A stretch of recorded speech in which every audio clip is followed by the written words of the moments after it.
Welcome back. We're live for another episode of the Windsor Wednesday Show. I'm your host, Lyndon Crane, joined today by some great alumni, students, and also staff members at the University of Windsor.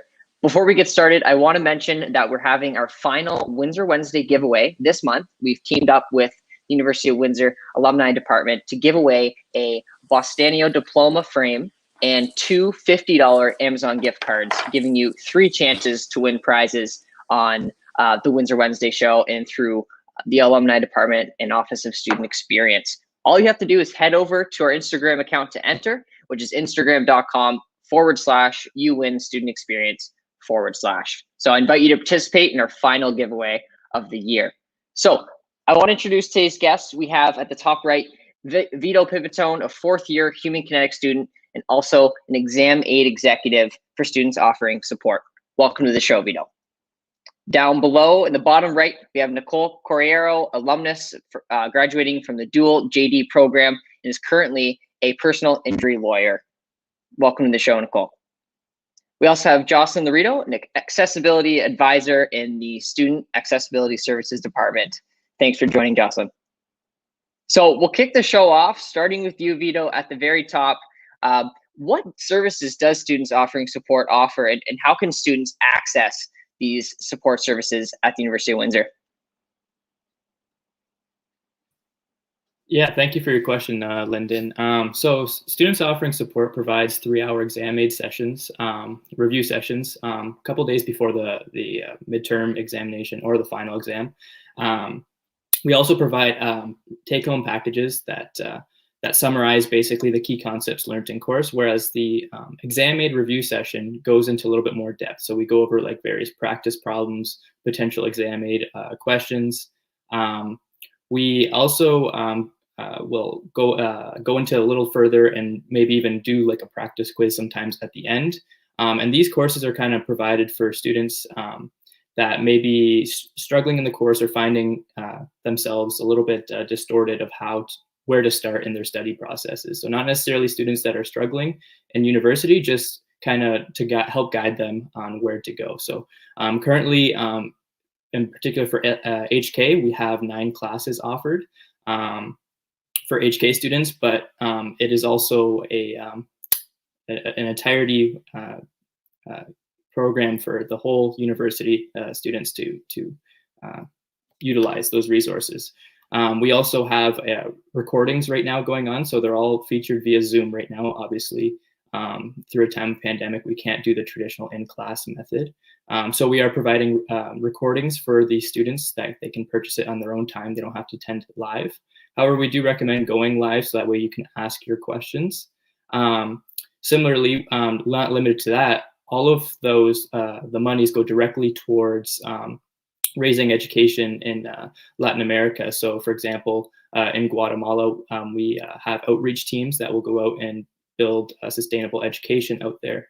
So all the proceeds that is made from exam aid revenue and fundraising goes directly towards that. So students can also be involved in that domain as well by going on an outreach trip to help build sustainable education.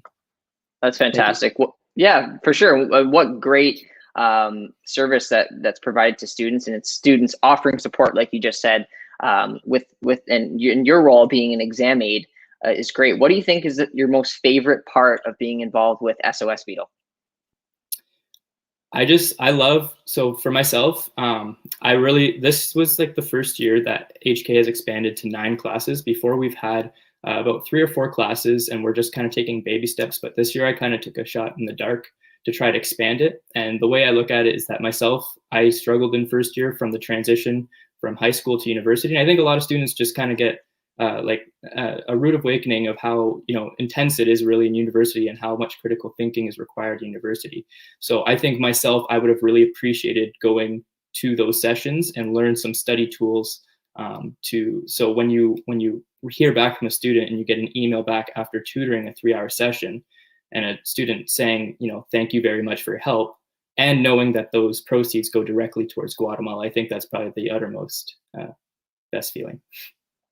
That's awesome. Yeah, definitely a fulfilling aspect of your role. Where can students find out more information about SOS? Is there a website? Yeah, so we have a website, students offering support. So you would have to go to the Windsor chapter, and we also have on Instagram. You can find our Instagram handle, Windsor Students Offering Support, and we will also have the link provided on that as well as we give you updates of upcoming exam sessions. Awesome, thanks, Vito. I appreciate that. Thanks for sharing that information with us. Thanks, Going Evan. down to Joyceln, talking about accessibility services in your role, what is your role all about? So we offer provisions and coordination of classroom and testing accommodations to a variety, and as well as a variety of services and supports to students with documented disabilities. We work closely with student counseling, health services, Bounce Back, and the PSRC, so the Psychological Services Research Center, as well as OREA. And for the month of March at 11:30, you can catch web series for accessibility awareness this month as well. We support students with all documented disabilities, and the information can be found on our website at uwindsor.ca/SAS. And currently I'm working with athletics on a return to learn policy for students who have experienced a head injury. And so we're constantly learning and growing our services with different spaces on campus. We do our best as well to support faculty on the ever-changing needs and accommodations of all students, promoting an accessible environment for learning and the continuation of success of students with learning disabilities, mental health disabilities, all of the above, ADHD, brain injury, medical, all of the things. Awesome, Joyceln. What has brought you to this role as an accessibility advisor? How did it all start? So I started my journey at Windsor in residence life, and with my educational background in education as well as special education, the opportunity came up to apply to be an accessibility advisor, and I was like, yeah, this could be a role for me, and I can still help students. I can still be an active part of the university community. I wasn't going to be like stuck in a cubicle somewhere. And so I jumped on that opportunity and since have been in the role for about 4 years now. And it's just a continuation of learning and growing and supporting students, which is really awesome. That is awesome. Well, I'm glad you chose Windsor to continue your path and working great as an accessibility advisor. Thanks so much, Joyceln. No problem. So moving now to Nicole at the bottom. Nicole is a personal injury lawyer. She's a part owner in a firm. And I believe, if I'm not mistaken, Nicole, you've graduated from Harvard with a sociology degree.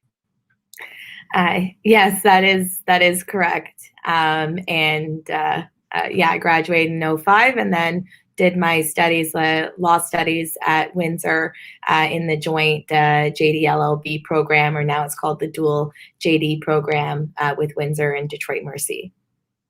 Fantastic. Why did you choose Windsor to pursue your law degree?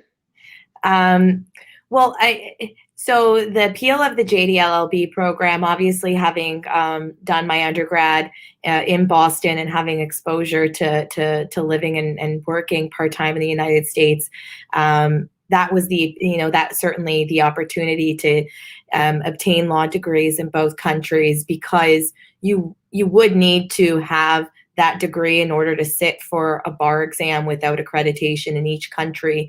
That was definitely appealing. Other schools did offer the dual program, but because of Windsor's proximity to the University of Detroit, Windsor was the only one that you could do it in 3 years versus the other programs being 4-year programs. And it was really amazing, having, once I was there, just reaffirming that it was the right choice, just in terms of being able to see these two countries that are so closely intertwined and so similar, still have such different means by which we not only learn the law, but the way in which we practice the law, the way in which our countries were founded and our constitutions and everything like that. So because of the proximity to the University of Detroit, you're learning these law styles simultaneously. So you have like a contracts professor in both Canada and the United States, same with evidence, same with, all of these other classes, and you're learning both legal systems simultaneously. And that was the appeal. It gave a lot of flexibility. It was able to be done in 3 years versus 4 years. And at least at that time, cost-wise as well, it was definitely one of the more accessible schools in terms of tuition for that type of program. And have you been finding it valuable having that joint degree in both the United States and Canada? Well, I found the learning process to definitely have been valuable on an intangible level. In the US, a lot of times the legal classes do more of what's called the Socratic method, and that's basically where professors, call you out, whether or not you want to be called, and sort of engage with you through question and answer. And a lot of times in Canadian law schools, that approach is not as widely used. And so having exposure to those different types of learning is I think really, really helpful. And learning that process and all those things that I talked about in terms of just the way in which our countries, sort of handle similar legal problems a little bit different has been helpful. I know that a lot of my friends and colleagues that work more in corporate types of jobs, where they're dealing with businesses overseas or in the United States, or at firms that have offices in the United States, it's given them a lot of opportunity in terms of appeal to these types of firms.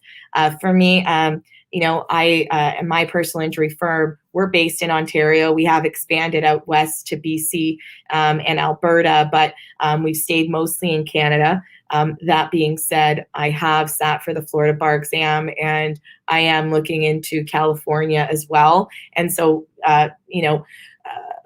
personal injury law, especially auto insurance law, is an area of law that's pretty volatile and gets changed a lot. And so being able to have the versatility where if I need to sit for a U.S. bar exam, or if I need to change jurisdictions, I'm able to do so pretty seamlessly and fairly effortlessly. And, just generally speaking, I do sometimes deal with situations where clients, get involved in accidents or mishaps in the United States, and having that foundation of law is helpful, even if I'm not formally representing them, to at least give them some advice and some direction on how to proceed.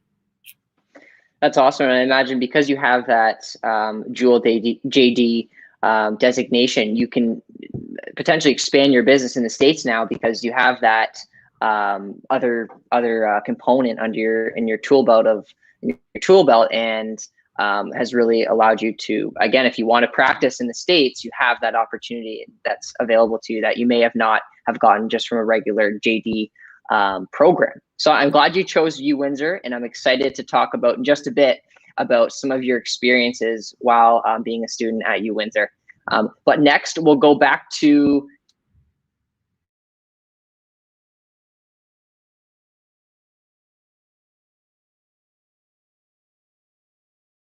looks like I'm on mute there. I'm back, but I want to jump over to Vito now and talk about his specialization. How have you been able to use your specialization in movement science at Uwindsor? Yeah, so in first year, I was kind of in between jobs, and I kind of wanted to get out of, just working part-time jobs just to make money. I kind of wanted to start kind of building a CV and starting to build. So I started off working at a gym, and all I did was clean machines. And as cliche as that sounds, I really tried utilizing that opportunity to kind of, network with people and meet some new people and meet some people in the field of personal training. So anyway, so I decided to go out and get my personal training certificate, and I ended up getting certified as personal trainer. I was working at Xanadu Fitness, and now I am currently working at Movati Athletics in Windsor. Similarly, before I got my PT license, I also I had an opportunity to work with the University of Windsor Lancers football team throughout the summer, and I kind of worked with Coach Randall Beardy all summer, and he just kind of showed me what the strength and conditioning that occurs on the off season for them, and he taught me some mechanics and taught me some proper movements. And honestly, I think I still use those things to this day when I have like clientele or I'm giving cues or stuff like that. So it was a really unique experience and really good experience that I was provided the opportunity. Also, I worked with the Lancers football team during the season as an athletic therapist, a student athletic therapist, and I had the opportunity to help assess, rehabilitate, and kind of educate athletes based on their injuries. And I learned a lot about injuries and had a lot of hands-on experience with regards to taping, assessing injuries, concussion protocols, and all that kind of stuff, which was a really unique experience. And lastly, right now I'm involved in research with Dr. Milne at the University of Windsor, and I'm currently working on an undergrad thesis right now. And we're looking at the exercise, how exercise affects the immune system. So kind of a relevant topic right now, given that we're in a pandemic. So I think just getting out of my bubble really helped me kind of expand into the community. And yeah, that's great. That's great. What's your plan after graduation, Vito? Yeah, so I just recently got accepted to a master's degree here at Windsor. I got accepted a couple weeks ago, so that's kind of where I'm going for next year. I'm working with Dr. Milne for a master's degree, and that's the plan for now, and we'll see what happens after master's degree here.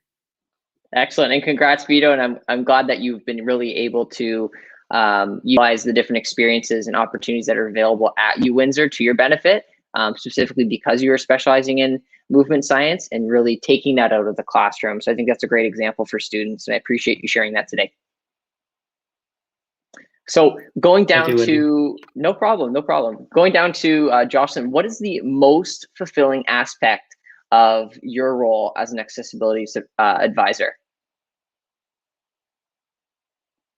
You're just on mute. How about That's now? Okay. Okay, awesome.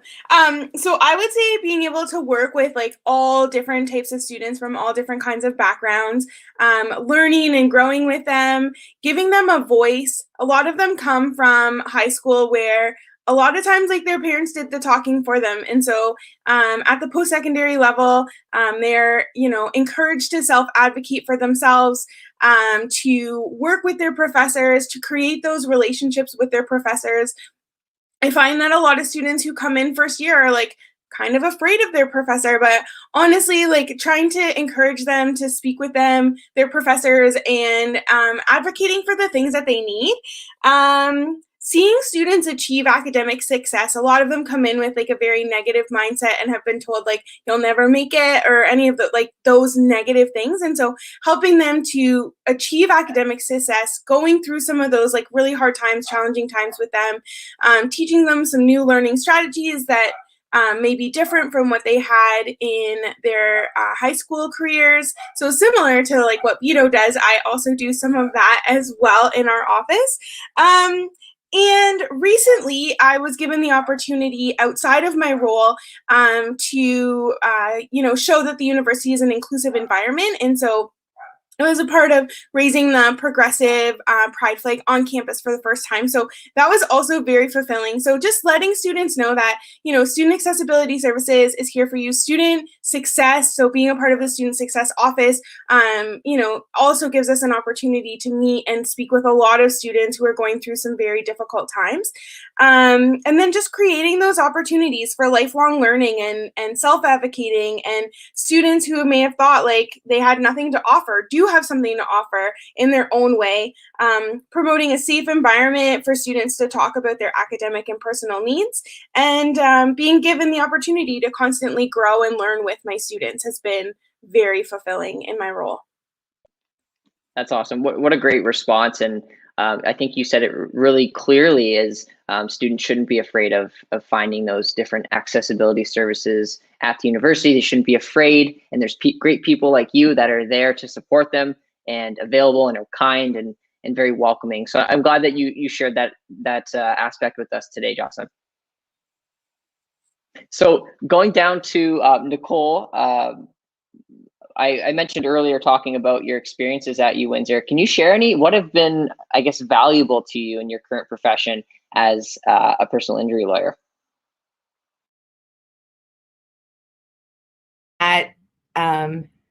Okay, perfect. Okay, so I'll start off by saying that if I'm being completely honest, my first semester at Windsor was a bit of a transition. So as you mentioned, I did my undergrad at Harvard, and I played hockey there. And so with my athletic career being done, and then moving from Cambridge to Windsor, it was a bit of a transition, and it was a rough transition. I did have some challenge adjusting at first, but I will say that the environment, and especially the students and the people that I met, and just how wonderful they were, both professors and my classmates, made the experience just so much fun in its own way. And so even though it was a challenging transition to go from being a Division I hockey player and playing at Harvard to then moving to Windsor and being in law school, I think I can't speak enough about the student experience in terms of the classmates and just the people that I studied with, and the professors. I found that everybody in the JDLLB program, in terms of the administrators, at that time it was Jennifer Henderson, and even Francine, who was part of one of the student services deans with the law school. Everybody was so personable and so welcoming, and you didn't feel like you were just a number in a massive institution. The school itself is actually pretty small in terms of the law school, and it's really easy to get to know people, not just in your classes or in your year, but in other years. There are a lot of great extracurricular activities that, for any type of interest that you may have from a law-related standpoint. In terms of how it's translated to me work-wise, well, I think for whatever reason, the personal injury field seems to attract a lot of Windsor graduates. I think, number one, I think Windsor's focus on access to justice and I think allows people to generally lean towards these types of fields where you are trying to provide access to justice for people in the community, and find ways to make sure that they're having legal representation. I think another sort of reason why is because law school is known to be pretty competitive, pretty cutthroat. People can, for lack of a better word, be assholes in a lot of law school settings. And I found that, at least, even when I compared it to the Detroit University versus the people at Windsor, people were a lot more cooperative with one another, willing to help one another if somebody missed a class, giving their study notes, studying together versus really competing with one another. And I think that community that has fostered has created a lot of longstanding relationships and friendships where, a lot of my closest friends on the bar, even if they're on opposing sides, are some of my closest friends still, and a lot of them are people that I became friends with at Windsor. So I feel that environment that they promote, where even in the application process, they're taking a more holistic approach. They don't just look at your LSAT or your GPA. They want a personal statement. They want to know more about you, where you went to school, why you want to be a lawyer, all of these types of things. And by taking that holistic approach, they end up accepting and admitting a really diverse and interesting group of people who have, different reasons to get into law, aside from just selling their soul to be some corporate drone.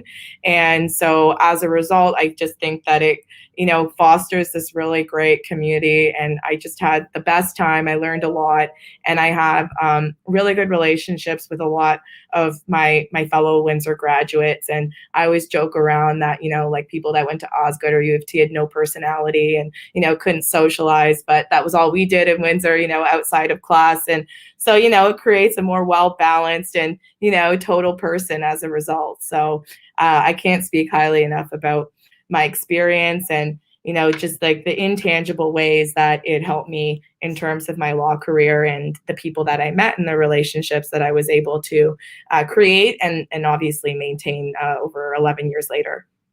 Well, Nicole, I'm really glad, and I'm glad that you kept it real with us, because it can be difficult for a student that's coming to study at the University of Windsor and coming into the Windsor community from abroad, and how difficult it can be to make that transition. But I'm glad that you were able to make that transition and meet new people that, again, like you said, you're still able to connect with, and sometimes on the other side of the table in a dispute, that you're close friends with. So I'm glad that you shared that information with us. I think it is eye-opening to students, but also proves that you can get out of your comfort zone and meet new people and gain that valuable experience during your time at the University of Windsor. So I want to thank all of the guests for taking the time to join me today to talk about your experiences and stories at the University of Windsor, how it shaped you in your professional careers or while you're still a student or even a staff member. We had a lot of great discussion today. And to those watching, thanks for tuning in. We definitely appreciate your time and your attentiveness. So thanks again, and we'll see you all next week.